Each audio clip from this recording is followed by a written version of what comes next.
Chapter 1, Soulless Dead. Insomnia. My nights usually started out the same. Well, started is a very loosely used term because I'd be up for days sometimes. The insomnia had set in from a car accident I was in a couple years back, and ever since then I've never had a full night of sleep, which made it very difficult to make living. At first, the strange hallucinations would start. It would cause me to not be able to think straight and make good decisions. A little bit of gradual insanity would make its way and claw its way in, like a rat trying to chew through a hole. Well, the barriers I put up and tried to meditate and keep myself mentally ahead of the game started to break down. Of course, like in the military, they have to break you down before you can get built back up. It makes me stutter over my words to this day because it makes it difficult to think. But, quite frankly, that's besides the point. The years went by and I became gradually more sane. Not because I wanted to, but out of necessity. To keep me going, I had to realize that this was my life now, and I had to make it the best I could. And so here I am sitting in my chair, flipping through channels at late night in my room. There's nothing on, I just watch it for the sake of watching, to take up all the time that I have. All the arts and crafts that I do, or things that I build, are already built. When you have 4 years of having lots to do, and lots of time, you get it done pretty quick. And it kind of sucks, because like most men, we like to do something. We have to do something with our hands. I can't just verily go outside and start working on a shed, or start working on the lawnmower, because that'd make too much noise.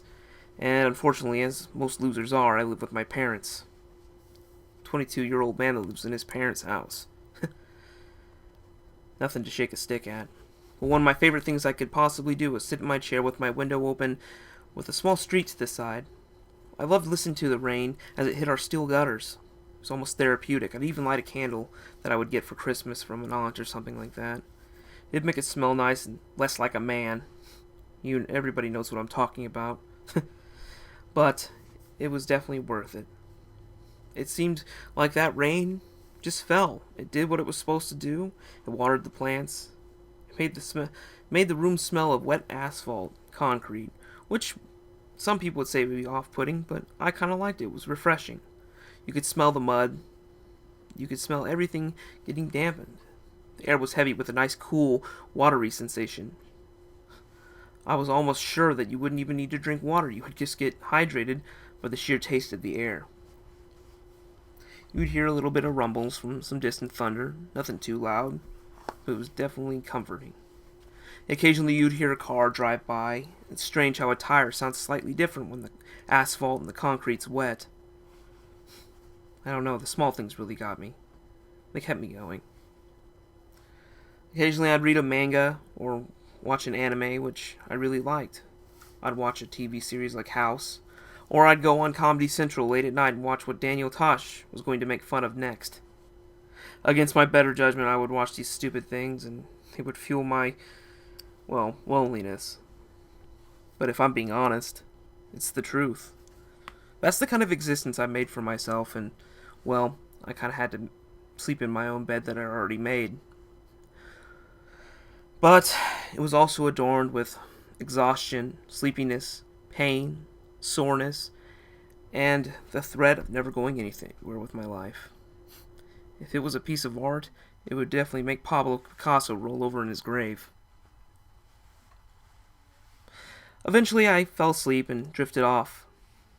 The TV was still going, and one of those emergency broadcasts went on with the beep beep beep noise and the loud noises that it made. It muted the TV, so it was kind of nice. You'd hear an occasional beep, but that was a little better than hearing someone talk about their problems. Of course, as Americans, we like to live vicariously through other people's problems, so it makes sense that we get so much entertainment and have so much fervor for such things.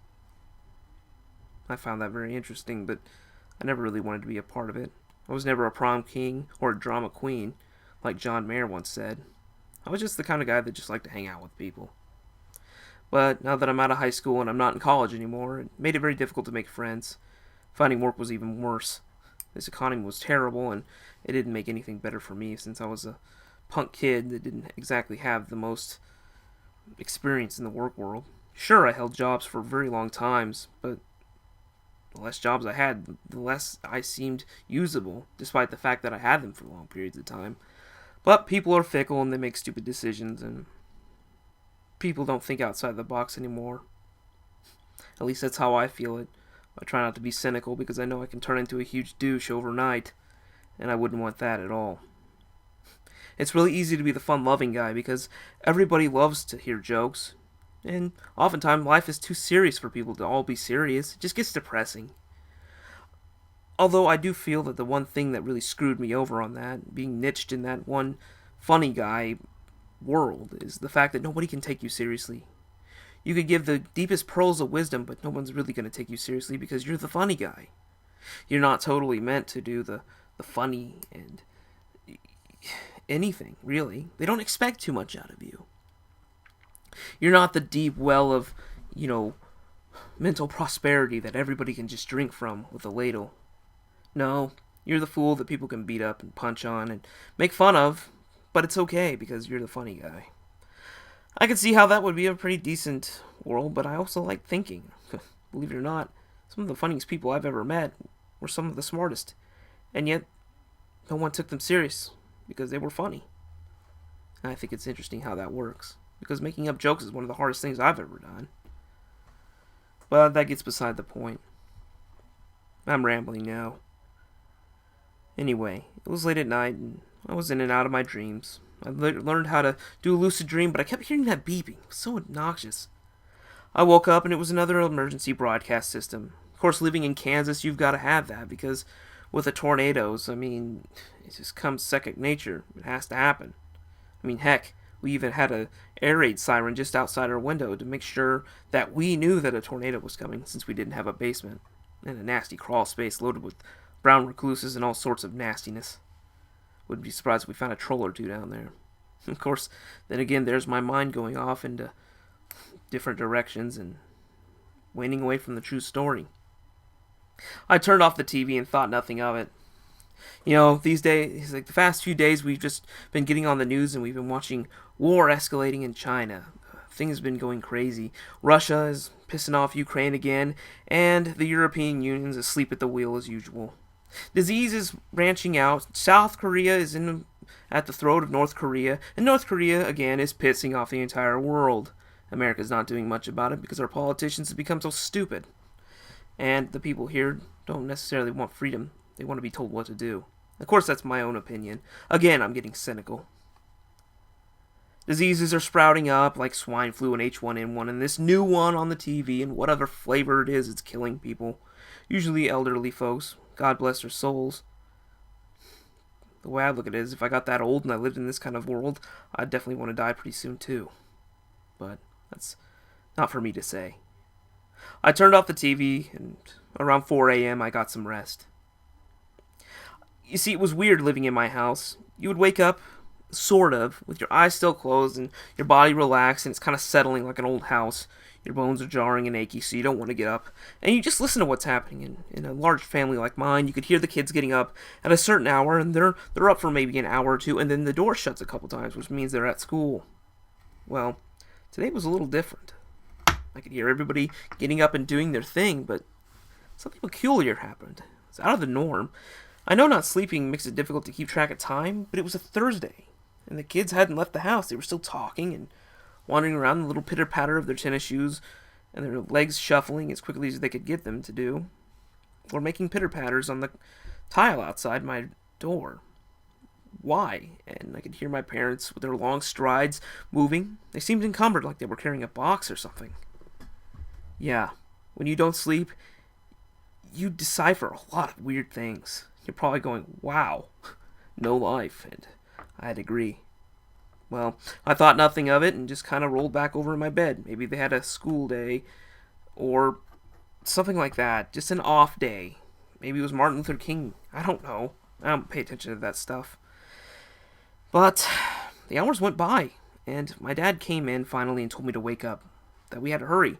Usually that meant we had a dinner date or a lunch date or something like that. I was going to get food, and nothing got my tail wagging more than that. But of course, like every man, we wake up, groggy, hair all messed up. eyes barely open and bloodshot, especially a guy who hasn't slept in forever.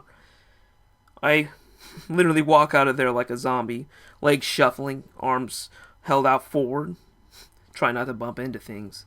I make my way to the bathroom and do what every man does in the morning, take the deepest piss of my life, or at least that's what it feels like.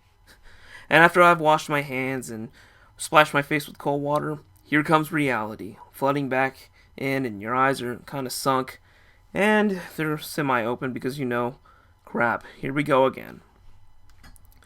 Anyways, I go back to my room attempting to get my shower caddy so I can clean up and be decent to some degree. I'm still not wearing pants. God forbid I put those on every day. And my dad stops me, puts his hand on my chest, and I stop immediately. I stifle myself because I almost fell over, not expecting it. He had a box in his hand full of canned goods and what appeared to be food. I asked him what gives, and what are you doing with all this? Are we going to go help the homeless at the church, or something weird like that? My dad said no. I've never seen him more frightened or more worried in my life. Except for the time my mom got cancer a few years back. My mom and dad really do love each other, and it was a very difficult time for him, but I've never seen that face ever. Well, at least not hardly ever. He was a pastor and a man of God, and not a lot of things really got him worried. But this did. Well, I asked him, what's going on? Why are you worried? And without missing a beat, he batted over to the TV and flipped it on, to the Fox News network, what we watch normally. Here comes the hate mail. We were watching as a headline news. Something had been going on for 2 weeks, I knew that much. Apparently some sickness had started. Apparently a convoy in China or something like that was going along a mountain path when some terrorists from North Korea or whatever attacked. A couple of the trucks had exploded, and apparently they were trucks carrying infectious diseases to a underground dump site somewhere in some off hick town in China somewhere. I don't know. Blah blah blah blah blah semantics. Long and short, some terrorists got a hold of some stuff and other stuff got spread in, and since it was in a mountain pass, all the wind picked up and blew debris everywhere. Long and short, big mess, people were dying and getting sick. Well, apparently it was a little more complicated than that. Oh yeah, here it comes. We watched for a few minutes, and what I heard was horrifying. In less than 2 weeks, it made it all over the world. And that's when I started to get worried and get scared. I had to brace myself for the reality that was about to hit me. The reality that I'm about to tell you about. The only thing I could think to do was to go into my room and grab a box and start grabbing things off my survival shelf. I grabbed my uniform and my flak jacket, I holstered my revolver, and I got my boots and my socks and my clothes on. I even grabbed my gunstock war club that I got from Cold Steel. I strapped it to my back. Things were getting frantic. I could hear people moving around, and then I could honestly understand what my parents were talking about earlier that was muffled through my door. They were telling the kids to get hurt, to hurry, and to stay close together, keep the doors shut and locked, keep the blinds closed. All the stuff they were getting was getting thrown into the garage near the door. They cleared a path. My dad had backed the truck up into the garage, and my brother Charles had placed a couple pieces of bed frame and steel against the open sides of the garage so that nothing could get in. It was like a scene out of Mad Max or Dawn of the Dead or something. Well, they were packing boxes in there. My dad had his M14 out while they were putting the boxes in to make sure that nobody got to them.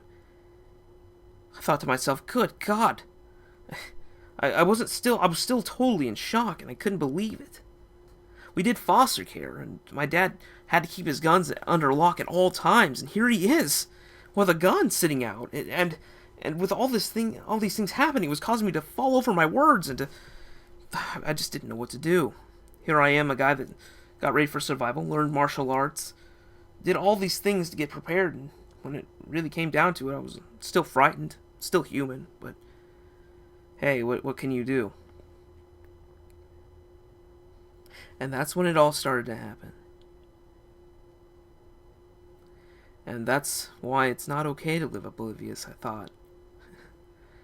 I should have paid more attention, and I should have been a little more attentive to what was going on around me. But what was about to happen to me was about to thrust me into something that I wasn't really ready for, but I had to be.